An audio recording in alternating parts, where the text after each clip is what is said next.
Detik akhir penentuan hasil pemilu Amerika Serikat 2020 semakin menegangkan. Joe Biden tinggal butuh 6 suara elektoral lagi untuk memenangi pemilu Amerika Serikat 2020. Sementara Trump butuh 56 suara lagi. Kunci kemenangan Pilpres Amerika Serikat ada di 4 negara bagian penentu yang masih melakukan penghitungan suara.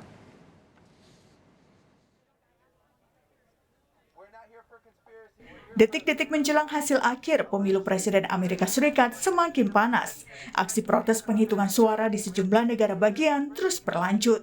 Di Phoenix, Arizona, para pendukung Trump berkumpul di pusat tabulasi suara, mendesak pihak berwenang menghentikan penghitungan suara di Arizona dan di negara bagian kunci dalam pemilu AS 2020.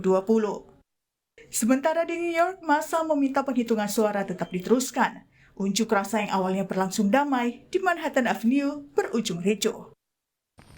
Sementara itu, patroli keamanan di Portland, Oregon diperketat pasca kerusuhan di pusat kota pasca pemungutan suara. Saat ini penghitungan suara di 4 negara bagian penentu masih berlangsung. Presiden petahana Donald Trump menilai berlarutnya penghitungan suara ini sebagai upaya penantangnya untuk menang. If you count the legal votes, I easily win. If you count the illegal votes, they can try to steal the election from us. If you count the votes that came in late, we're looking at them very strongly, but a lot of votes came in late. I've only a few states yet to be decided in the presidential race. The voting apparatus of those states are run in all cases by Democrats. We were winning in all the key locations by a lot, actually. And then our numbers started miraculously getting whittled away in secret. There's going to be a lot of litigation because we have so much evidence, so much proof, and it's going to end up perhaps at the highest court in the land. Sementara penantang Trump, Joe Biden, menyebut kesabaran adalah bagian krusial dalam proses demokrasi. Biden menegaskan setiap suara masuk dalam pemilu Presiden Amerika Serikat harus dihitung. Biden juga mengingatkan pendukungnya untuk tetap tenang, menanti hasil penghitungan suara. So, each ballot must be counted. And that's what we're going to see going through now. And that's how it should be. Democracy is sometimes messy. It sometimes requires a little patience as well. But that patience has been rewarded now for more than 240 years with a system of governance that's been the envy of the world. I ask everyone to stay calm, all the people to stay calm. The process is working. The count is being completed. Menurut The Associated Press, hingga Jumat 6 November 2020 pukul 17 waktu Indonesia Barat, Joe Biden unggul sementara dengan 264 suara elektoral, sementara Presiden petahana Donald Trump meraup 214 suara elektoral. Untuk menjadi presiden terpilih Amerika Serikat, calon presiden yang bertarung mesti mendapatkan 270 suara elektoral dari total 538 yang diperebutkan. 4 negara bagian penentu kini menjadi kunci kemenangan baik Trump maupun Biden. Dari keempat negara bagian penentu, Nevada memiliki suara elektoral 6. Bila Biden bisa menggenggam seluruh suara Nevada, maka sudah lengkaplah 270 suara elektoral dikemas Biden untuk memenangi pemilu Amerika Serikat. Hingga kini, Biden unggul tipis dari Trump. Sementara di Pennsylvania yang paling besar suara elektoralnya, Trump unggul tipis dari Biden. Pennsylvania memiliki suara elektoral 20. Lalu ada Georgia dengan 16 suara elektoral. Biden unggul tipis dari Trump. Berikutnya North Carolina dengan 15 suara elektoral. Trump unggul sementara dari Biden. Meski Biden memimpin sementara perolehan elektoral, kemenangan bisa saja berbalik arah. Trump harus bisa menyapu bersih suara di 4 negara bagian kunci, termasuk Alaska, jika tidak ingin mengucapkan selamat tinggal pada Gedung Putih.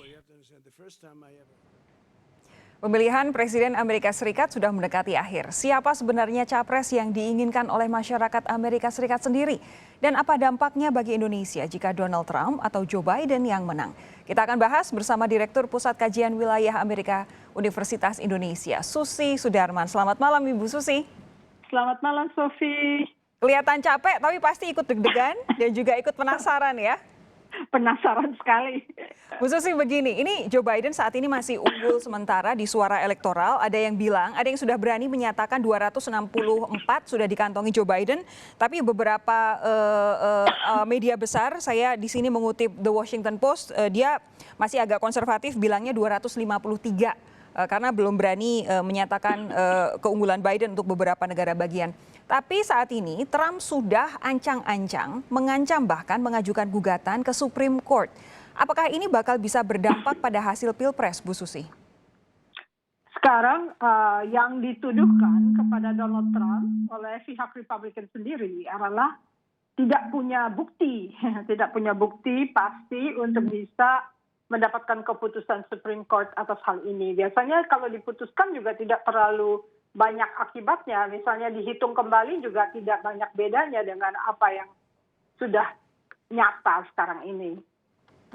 Anda bilang seperti itu, tapi begini, bagaimanapun Supreme Court saat ini kan tilting in favor of Republican karena dalam masa 4 tahun Donald Trump memerintah saja sudah ada 3 hakim Supreme Court yang dia pilih dan itu semuanya pasti saya bayangkan pasti condong untuk membela Donald Trump. Ini akankah dinamika ini memengaruhi, Bu Susi?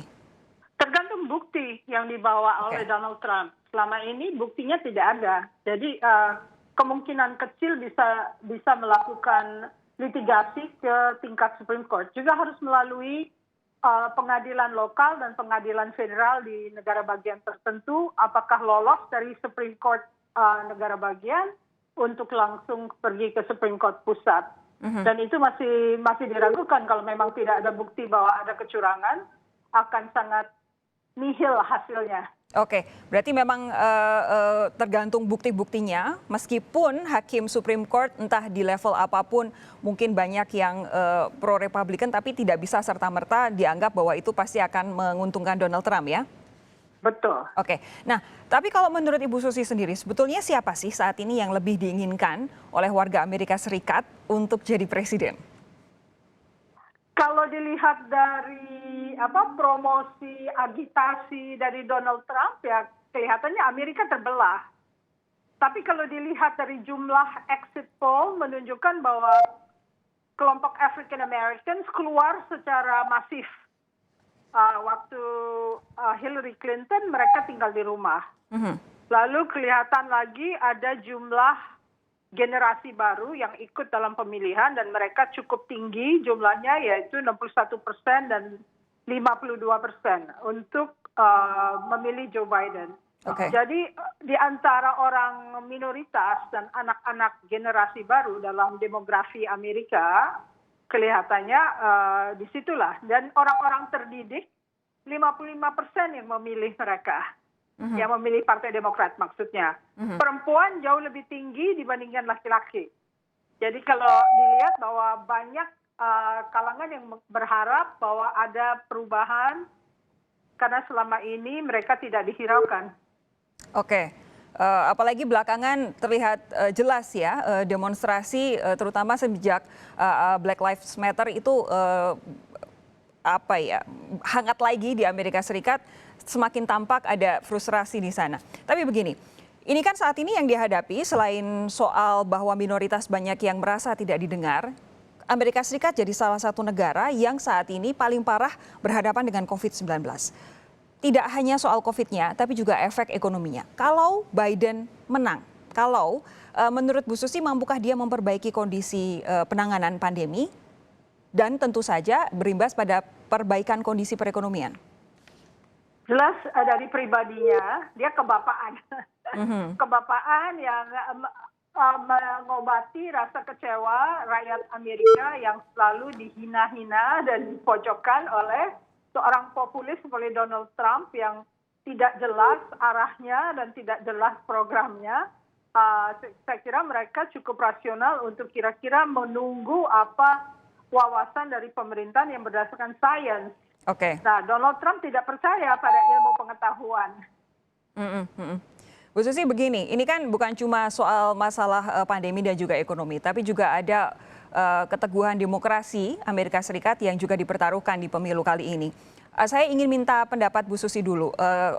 setelah pemilihan presiden kemarin 2 kali Donald Trump mengeluarkan pernyataan. Yang pertama secara sepihak menyatakan dia unggul. Yang kedua kemarin dia mengeluarkan tuduhan-tuduhan palsu, menuding ada kecurangan yang dilakukan oleh Partai Demokrat.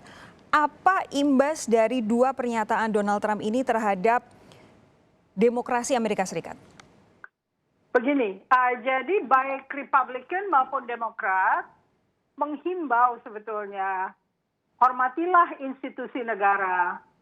Karena kalau tidak dihormati, semua yang terpilih bagian Senat atau bagian House of Representatives juga menjadi nihil gitu ya. Jadi karena ini adalah sebuah tradisi pemilihan, sebuah demokrasi yang sudah berlangsung lama, dan lembaga-lembaga judicialnya itu cukup bisa diandalkan untuk bisa melerai konflik yang mungkin terjadi dalam pemilihan ini. Karena kita lihat penolakan-penolakan tuduhan Donald Trump itu banyak sekali, karena dia mengajukan 300 litigasi ke dalam 45 negara bagian. Tapi kebanyakan ditolak oleh hakim-hakim tingkat pengadilan negara bagian.